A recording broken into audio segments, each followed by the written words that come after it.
যোৱা 31 আগষ্ট তাৰিখে নগাঁও নুৰুল আমিন ষ্টেডিয়ামত অনুষ্ঠিত হোৱা পঞ্চম বাৰ্ষিক নগাঁও জিলা আন্তঃ ক্লাব কাৰাটে প্ৰতিযোগিতাত আমাৰ ধিং কাৰাটে ডো একাডেমী 22গৰাকী প্ৰতিযোগীয়ে অংশগ্ৰহণ কৰি 11টা সোণ 4টা ৰূপ আৰু 8টা ব্ৰঞ্জৰ পদক লাভ কৰি ধিং অঞ্চললৈ গৌৰৱ কঢ়িয়াই আনিবলৈ সক্ষম হয়।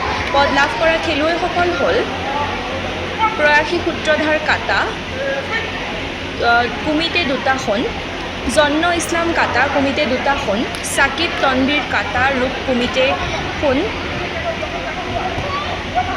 জেনিফা ইছলাম কাটা ব্ৰঞ্জ কুমিতে সোণ, জিজ্ঞাসা শিৱম কাটা ব্ৰঞ্জ কুমিতে সোণ, কল্যাণী ব্ৰহ্ম কুমিতে সোণ, ৰাজদীপ বৰদলৈ কুমিতে সোণ, মৃদু শিৱম কুমিতে সোণ, হৰ্ষিতা কলিতা কুমিতে সোণ, ইফাত জাহান কাটা ৰূপ কুমিতে ব্ৰঞ্জ, ৰুতবা চৌধুৰী কাটা ব্ৰঞ্জ কুমিতে ৰূপ, ইতিহা শিৱম কৃতিকা শইকীয়া কুমিতে ব্ৰঞ্জ, হেমেন বসুমতাৰী কুমিতে ব্ৰঞ্জ, শ্বাহনৱাজ হুছেইন কুমিতে ব্ৰঞ্জ, ইফৰাত চৌধুৰীয়ে কুমিতে ব্ৰঞ্জৰ পদক লাভ কৰে। সকলো পদকপ্ৰাপ্ত খেলুৱৈ আগন্তুক হ'বলগীয়া জোনেললৈ নিৰ্বাচিত হৈছে।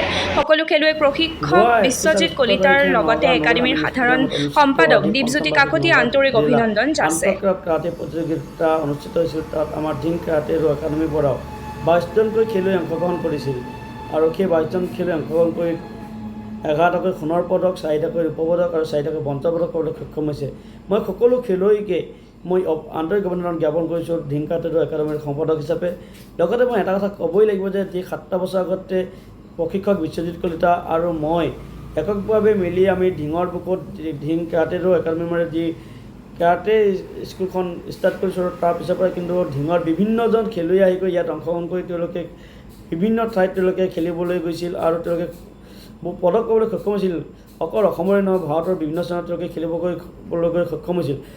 আৰু আজি বিশেষকৈ যোৱা যি 21 তাৰিখে যি নগাঁও নুৰুল আমিন ষ্টেডিয়ামত অনুষ্ঠিত পঞ্চম বাৰ্ষিক নগাঁও জিলা আন্তঃ ক্লাব কাৰাটে প্ৰতিযোগিতাত অংশগ্ৰহণ কৰি যি সফল দেখাবলৈ সক্ষম হ'ল, মোক প্ৰতিজন খেলুৱৈকেই মই পুনৰবাৰ ধিং কাৰাটে একাডেমীৰ সম্পাদক হিচাপে আন্তৰিক অভিনন্দন জ্ঞাপন কৰিলোঁ আৰু কাৰাটে একাডেমীৰ তৰফৰ পৰা সকলোকে পুনৰবাৰ আন্তৰিক অভিনন্দন জ্ঞাপন